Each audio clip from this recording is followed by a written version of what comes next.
दोस्तों, जब किसी की मृत्यु हो जाती है, हमारे बीच से हमारा अपना कोई चला जाता है तो बड़ी तकलीफ होती है, बहुत आंसू हम बहाते हैं। और वहीं जब कोई नए मेहमान का जन्म होता है तो ढेर सारी खुशियां मनाते हैं, मिठाइयां बांटते हैं। लेकिन आज की इस वीडियो में आइए जन्म और मृत्यु के एक छोटे से सच को जान लेते हैं, समझ लेते हैं। जन्म में ज्यादा खुशी नहीं होगी और मृत्यु में ज्यादा तकलीफ नहीं होगी। सबसे पहले नमस्कार दोस्तों, मैं हूँ खुशबू सिंह और बहुत स्वागत, बहुत अभिनंदन करती हूँ अपने यूट्यूब चैनल ज्योतिष ज्ञान में। कैसे हैं दोस्तों आप लोग? मेरे कमेंट बॉक्स में जय माता दी, हर हर महादेव जरूर लिखिए।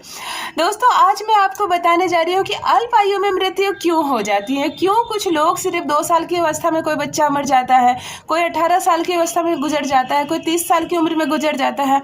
इस अल्प आयु में जो ये मृत्यु हो रही है, आकस्मिक मृत्यु जिसे कहते हैं, कोई कहते हैं काल निगल गया उसे, कोई कहते हैं पिछले जन्म को कोई पाप था। आज मैं सारे रहस्यों से पर्दा हटाती हूँ। बड़ा सरल सा एक टेक्निक है, बड़ा सरल सा नियम है, समझ लेने पर तकलीफ कम होगी। समझ पाएंगे हम कि अल्प आयु में मृत्यु होती क्यों है। बड़ा सरल है। चलिए, टाइम को बिल्कुल नहीं बर्बाद करती हूँ। लेकिन नए सब्सक्राइबर जो भी आए हैं, नए व्यूवर्स मेरे चैनल पर, चैनल को सब्सक्राइब जरूर कर लीजिए। मेरे इस चैनल पर ढेर सारे टोटके, उपाय और ज्योतिष के अनगिनत छुपे हुए पहलू से भी आपको अवगत करवाती हूँ और बहुत सारी साधनाएं भी सिखाती हूँ। आज जीवन और मृत्यु के बीच बात करते हैं, अल्प आयु में मृत्यु क्यों हो जाती है लोगों की।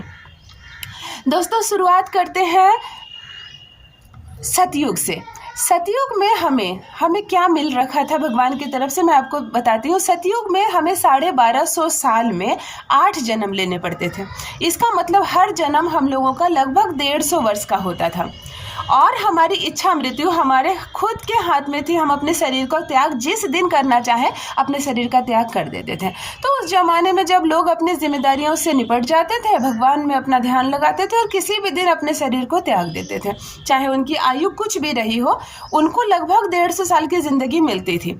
उसके बाद आता है त्रेता। त्रेता जब आया तो हमें 1250 साल में ही 8 जन्म के बदले 12 जन्म लेना पड़ा।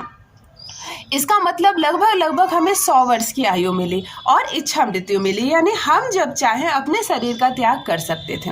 समय बीता और त्रेता खत्म हुई और द्वापर की एंट्री हुई। जब द्वापर आया तो हमारे हाथ से सबसे पहले जो पावर ऑफ अटर्नी थी ना, कि हम अपने शरीर का त्याग खुद कर सकते हैं, ये भगवान ने छीन ली। ये शक्ति है हम खो दिए। अब हमारे हाथ में मृत्यु नहीं रह गई द्वापर में।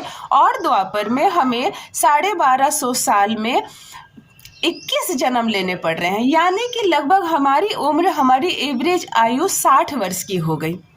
60 वर्ष की हो गई। अब 60 वर्ष से ज़्यादा जो इंसान जी रहा है वो अपनी ही कुछ जन्म की आयु को खा रहा है। अगर आप 80 साल जी रहे हैं तो समझिए आप इस जन्म के 60 साल जीने के बाद अपने किसी भी जन्म के 20 साल को ज़्यादा जी रहे हैं इस बार, तो आपकी किसी न किसी जन्म में 20 साल घट जाएगी। बात कलयुग की करते हैं।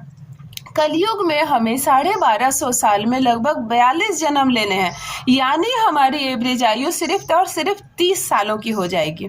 अब एक बात मानकर चलिए कि जो इंसान 90 साल जी रहा है वो लगभग 3 जिंदगियां, अपने 3 जन्म की आयु एक ही जन्म में जी लिया। अब क्या होगा? वो 42 बार उसे जन्म लेना ही लेना है। 42 बार उसे जन्म लेना है तो लगभग 35 बार, 31 बार जन्म लेते लेते उसकी आयु लगभग अब खत्म हो जाती है। उसके अकाउंट में कुछ नहीं बचता है। अब किसी जन्म में वो 2 साल जिएगा, किसी जन्म में 1 दिन जिएगा, किसी जन्म में गर्भ में भी बच्चे की मृत्यु हो जाती है। और ये भी ऊपर का ही लेख लिखा हुआ है, क्योंकि किसी जन्म में उसने अपनी इस जिंदगी को जी ली है।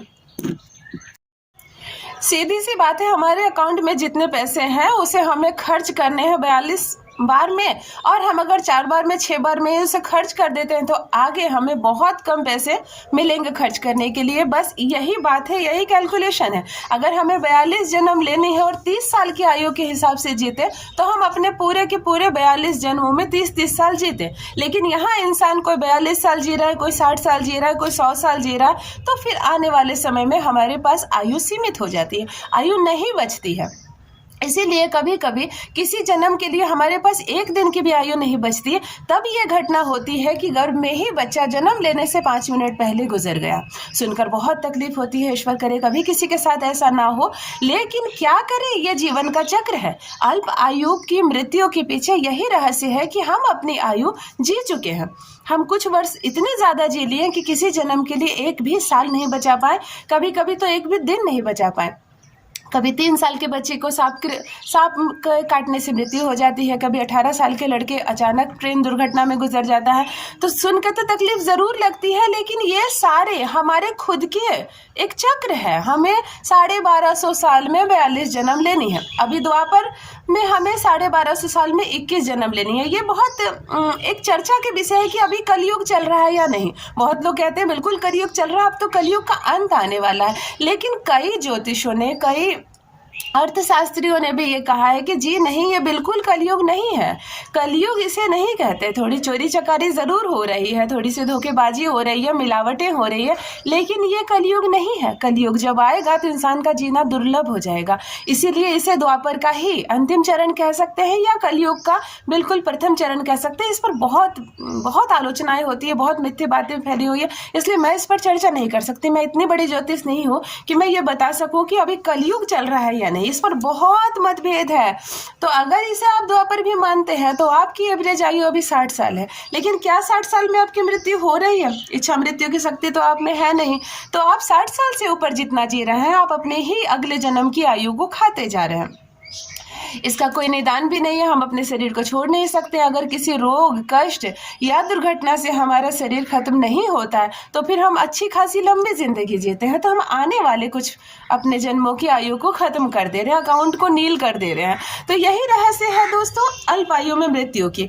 अल्प आयु में मृत्यु से बचा कैसा जाए, इस पर कई लोगों ने कितने वीडियो बनाए हैं कि अल्प आयु की मृत्यु अगर आपकी होने वाली है या उसे हटा कैसे जाए। बिल्कुल नहीं हो सकता। अगर आपकी अल्पायु में मृत्यु निश्चित है, ब्रह्मा ने खुद लिखा है, आपने अपने आने वाले अकाउंट को नील कर दिया है, अपनी ज़िंदगी आप उधर ही कुछ जी चुके हैं, यहाँ नहीं बचा, तो फिर आपकी अल्पायु में मृत्यु ज़रूर होगी। इससे इतने घबराने की बात नहीं है। मृत्यु में इतना ज़्यादा दुख मत मनाइए और जन्म में इतनी ज़्यादा खुशी मत मनाइए। ये एक चक्र है जो निरंतर चलता रहता है। जन्म में खुशी होती है, बच्चे का जन्म होता है, बहुत आनंद आता है। किसी की मृत्यु होती है तो लगता है अपना कोई छिन गया, लेकिन ये एक चक्र है।